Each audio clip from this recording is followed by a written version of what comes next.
do people in your positions now sort of look at these recruiting firms and sort of evaluate them differently? Because that seems to be like, where is this starting? Like, that should be not really ever happen. I would say, Suzanne, that, again, giving you tips Yeah. as opposed to ethereal wisdom. You have to start with diversity as a business strategy. You have to internalize in your company that more diverse thinking brings better results. That has to be the starting point.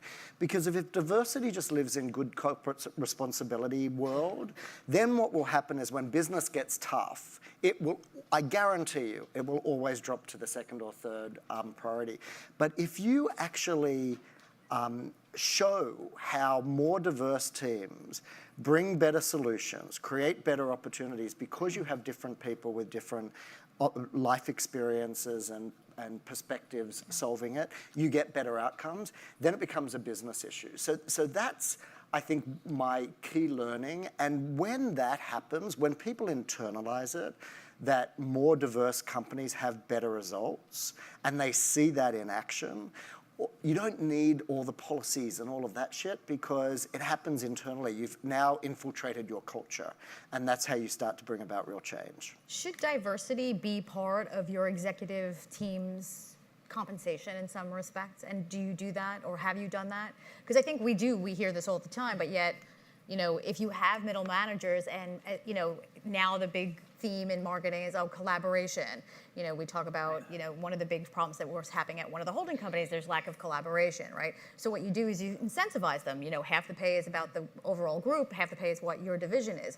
Is there a way to sort of move this forward in terms of putting those things within a compensation structure for executive management teams? Yeah, I know it's easier said than done, but I'm a huge advocate for accountability when it comes to diversity. Right. And I do think, especially at the executive level, I think that we should be judged for you know, how we're living up to those expectations. Again, I know it's super hard to implement from a policy standpoint, but until it really impacts your own personal compensation, and you know, to the extent that you're not there where clearly Brad and I are from a, you know, a personal commitment standpoint, until it affects your own personal compensation or it hurts. Because look, the data is overwhelming, like Brad said. I mean, it is just good for business.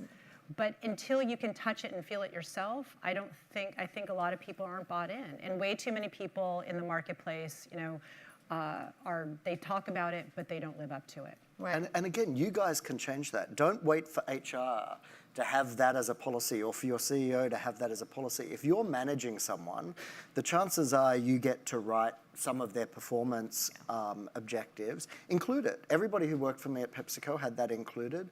That they had to have, we measured them on the diversity of their team through race, color, the whole kind of list.